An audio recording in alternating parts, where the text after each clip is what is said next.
You know what, Smiters, guys, people who watch me. I remember a time when we smited people. That was our thing.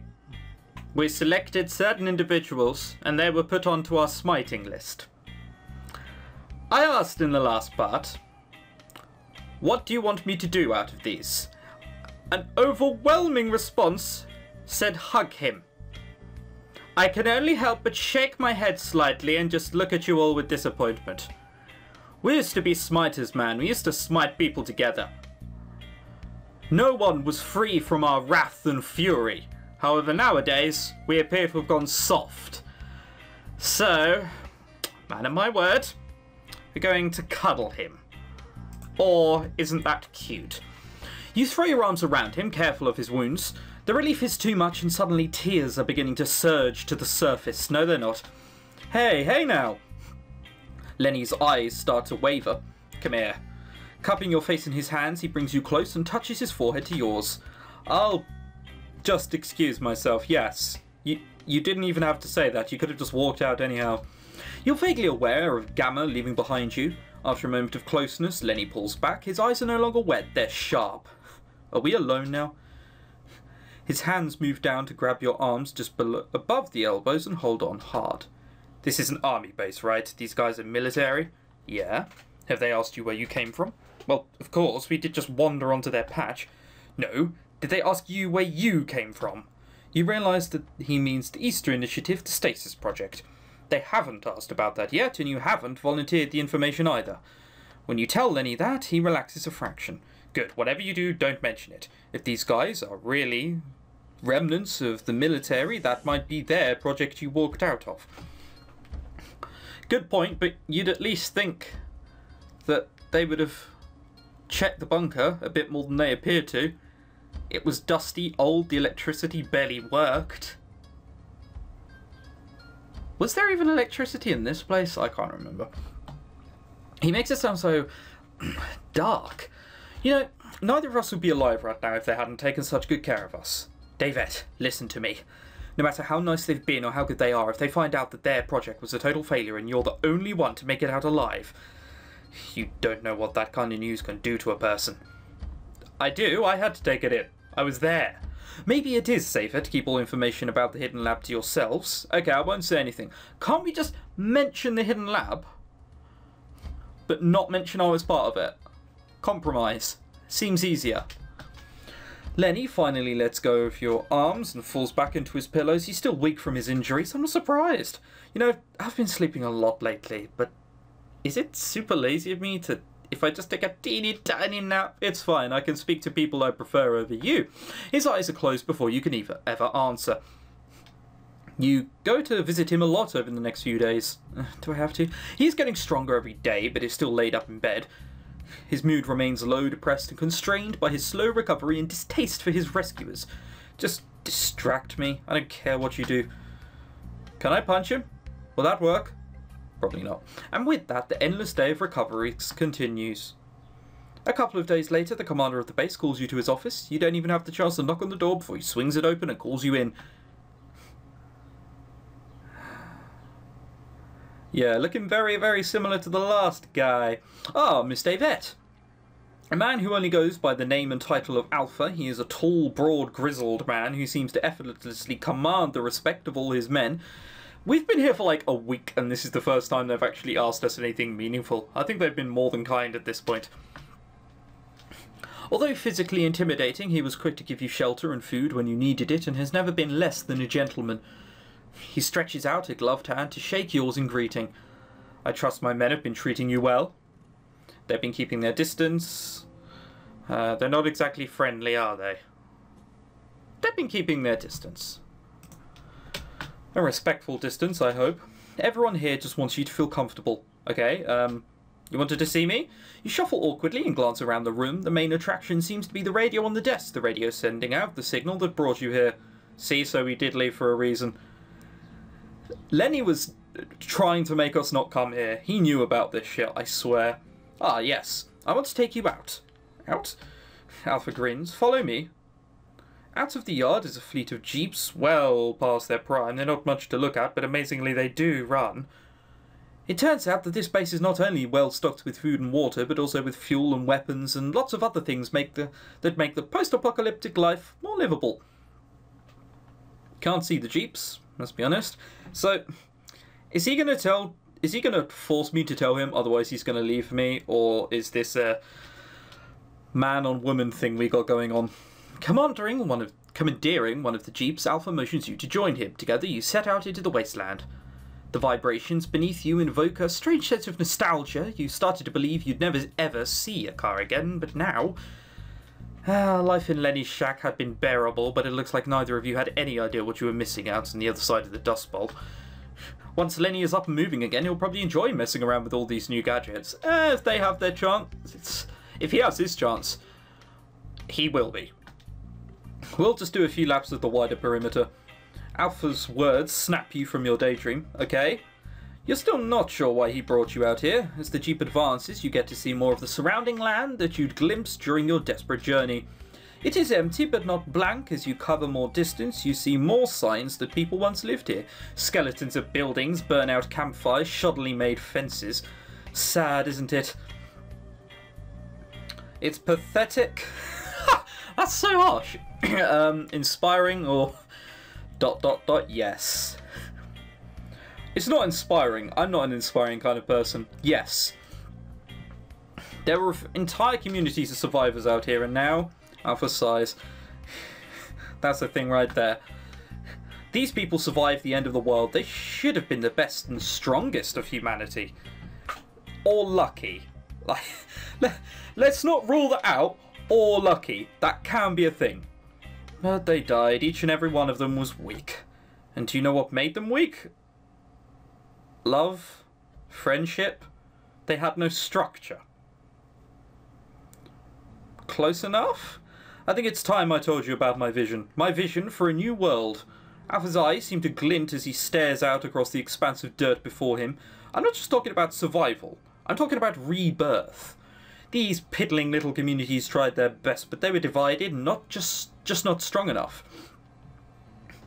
But we have things they didn't have. Weapons and machines and... Oh yeah, weapons. We'll fight off all the other tribes trying to divide us, shall we? None of them. Well, there are some old government secrets we're keeping under our hats. Alpha winks and you suddenly feel uncomfortable.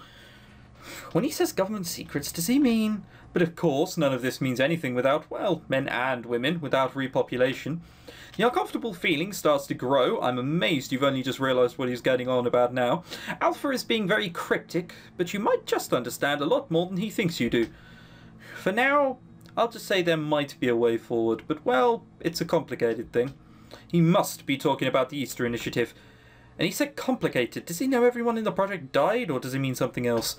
Anyway, I don't want to bore you to death with my foolish talk of a new world. Hopefully one day I'll be able to prove to you that I can do it. He swings the jeep around, as if to head back to the compound, when suddenly... Shit. Oh fuck, a mutant blindsides the jeep, leaping and clamping onto the side and trying to clamber into the chassis.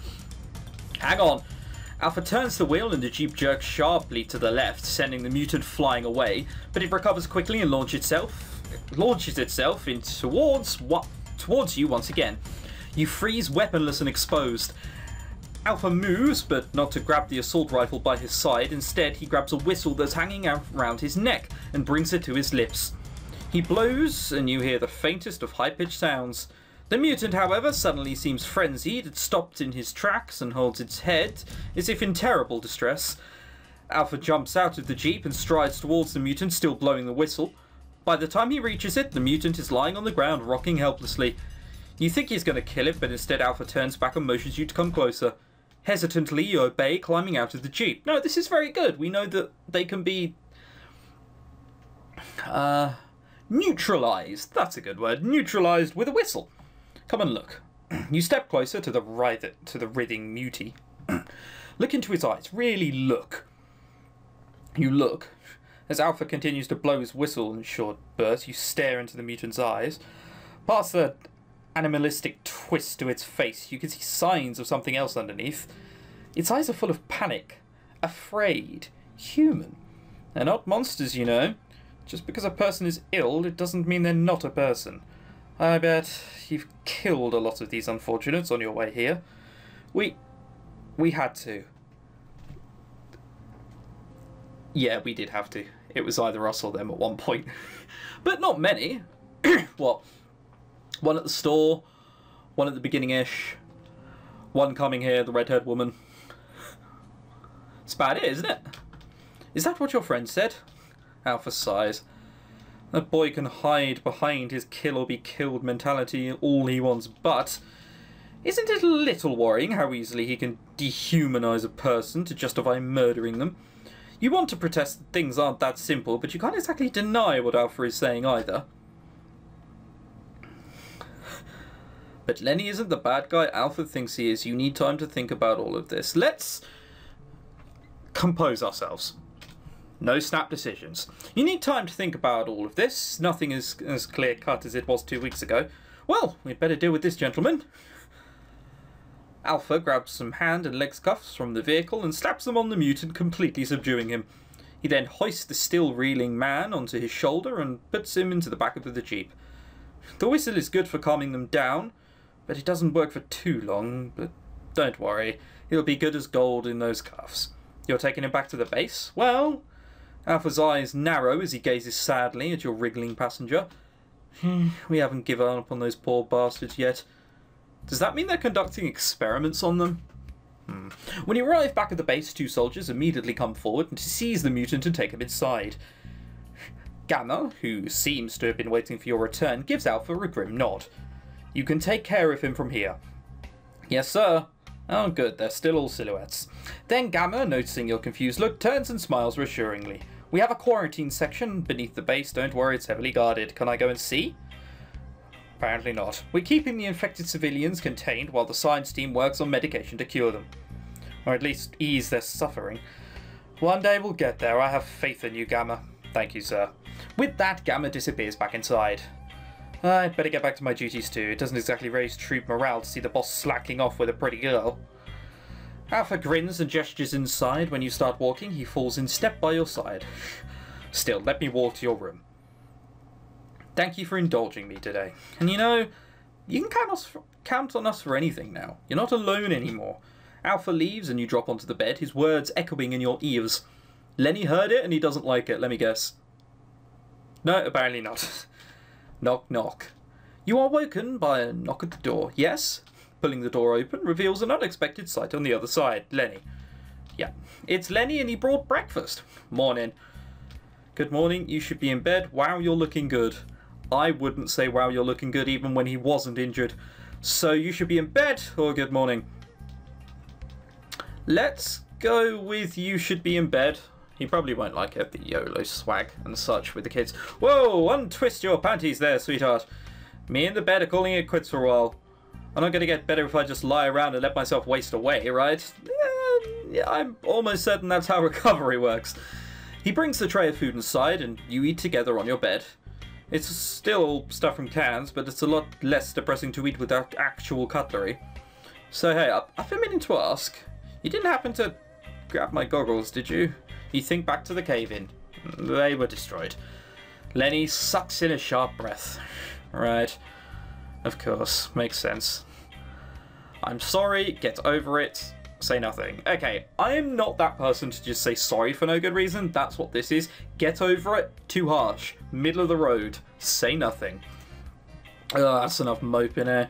No point crying over it now. So, suddenly he looks a lot more serious. What about my gun? Lost in the cave-in, along with everything else we had. And you haven't told them anything? He means about the project. Haven't said anything. Good, that's smart. Lenny tenses immediately, because they were two nuts. I haven't called him trash once during this whole episode. I'm a bit proud. Come in. Gamma sticks his head into the room. Oh, you're both here. You got something you want? I just came by to invite David to breakfast. Oh, she's already got a date. Well, this crazy territorial behaviour is new for Lenny. So, you know, buzz off. Right. Gamma backs awkwardly out of the room. Lenny's eyes linger after him, hard and mistrustful. Later that day, you are heading to the mess hall to get some dinner. Many of the soldiers are already here, looking a lot more relaxed as they enjoy their meals.